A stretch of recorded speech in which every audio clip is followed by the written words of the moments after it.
This video is about patient list and examination list. All names included in tutorial are for demonstration purposes only. Okay, so once you have registered on the platform, you will be landed here on your home page. This is where full information about patients and examinations is placed. So you can add new patients to the system to store their data here. This is the main page and it consists of the navigation menu, logo, your profile, search patient, buttons, add new patient, add new examination, and some information about the patient, which is patient ID, name, birthday, gender, date of patient's last examination, and the description part. This is where you describe each single patient's case by adding important details such as post-traumas, some specific diseases, etc.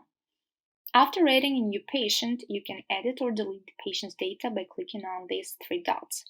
If you want to edit patient detail, click on the Edit icon. The Edit Patient pop-up appears, so you can change the data.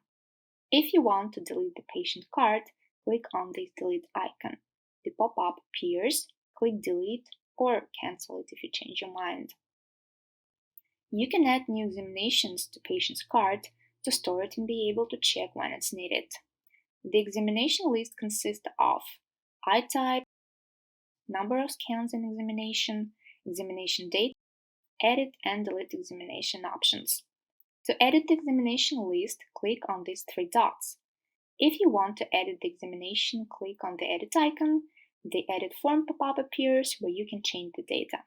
If you want to delete the examination, click on the Delete icon. This pop-up appears. Click Delete or Cancel button. Okay, so we went through the patient list and examination list. And upcoming next tutorial, how to add new patient and examination. So stay tuned!